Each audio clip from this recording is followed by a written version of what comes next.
नमस्कार, मैं पिंटू सिंह यादव आप सभी का स्वागत करते हैं भोजपुरी रिमझिम में। दोस्तों, जिस तरीके से भोजपुरी इंडस्ट्री में भोजपुरी भाषा को कहीं ना कहीं मेन स्ट्रीम भाषा में शामिल करने की बात कही जाती है, तो भोजपुरी इंडस्ट्री में आजकल जिस तरीके से अश्लीलता बढ़ गई है, वल्गरिटी बढ़ गई है और जिस तरीके से लोग जो है ये कह रहे हैं कि भोजपुरी में अब सोची समझी साजिश के तहत इसको बदनाम किया जा रहा है और लोग वल्गर वल्गर गाने गाकर सोशल मीडिया पर अपने गानों को रिलीज करते हैं, जिसके चलते सुर्खियां बटोरते हैं, लेकिन भोजपुरी भाषा का मर्यादा नहीं रखते हैं और भोजपुरी भाषा जो है वो लगातार गिरता नजर आ रहा है। और इसको लेकर तमाम लोग जो है अपने सोशल मीडिया के माध्यम से ऐसी बातें कहते हैं कि भाई देखिए, आजकल जो है भोजपुरी इंडस्ट्री वो नर्क में जा रहा है, गर्क में जा रहा है और इसका कोई भी माई बाप नहीं है। लोग वल्गरिटी फैलाकर भोजपुरी भाषा को बदनाम करने की कोशिश कर रहे हैं। लेकिन इसी बीच जिस तरीके से रवि किशन ने एक फैसला लिया है, उससे भोजपुरी इंडस्ट्री में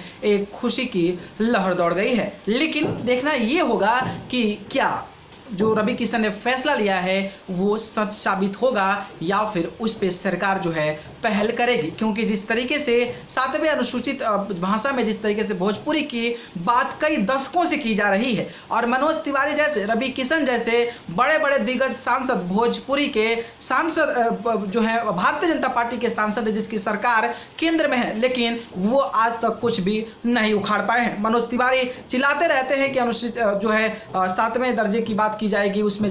भोजपुरी भाषा को रखा जाएगा, लेकिन आज तक वो भारतीय जनता पार्टी का सांसद होने के बावजूद भी कुछ नहीं उखाड़ पाए हैं। लेकिन रवि किशन का ये पहल कितना काम आता है ये देखना दिलचस्प होगा। बात करें तो यूपी और बिहार, यानी कि जो बिहार के मुख्यमंत्री नीतीश कुमार हैं और जो यूपी के मुख्यमंत्री योगी आदित्यनाथ हैं, उनको रवि किशन ने पत्र लिखा है। इसके अलावा जो है उन्होंने जो IT यानी कि इंफॉर्मेशन टेक्नोलॉजी, केंद्रीय सूचना प्रसारण मंत्री जो आपकी बात करें तो प्रकाश जावड़ेकर जी हैं, इसके अलावा संस्कृति जो मंत्रालय जो राज्य सरकार के अधीन आता है, वो प्रहलाद सिंह पटेल को उन्होंने पत्र लिखा है और पत्र में कहा है कि जिस तरीके से पहले भोजपुरी फिल्में बनती थी, भोजपुरी गाने बनते थे, वो लोगों के गानों में घुसता था, लोगों को बेहतरीन लगता था, लोगों को अच्छा लगता है। लेकिन कुछ दशकों से जिस तरीके से भोजपुरी में अमर्यादित भाषाओं का इस्तेमाल किया गया है, जिस तरीके की अश्लीलता फैलाई जा रही है और खास करके जो गानों का स्टैंडर्ड है वो जिस तरीके से गिरा है, उस पर कहीं ना कहीं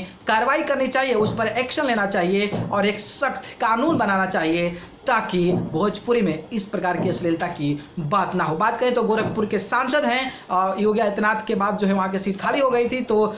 जो है ये रवि किशन वो वहाँ से चुनाव लड़े थे और भारतीय जनता पार्टी से जीतकर संसद में पहुंचे थे और एक भोजपुरी के टॉप कलाकार रहे हैं और शायद यही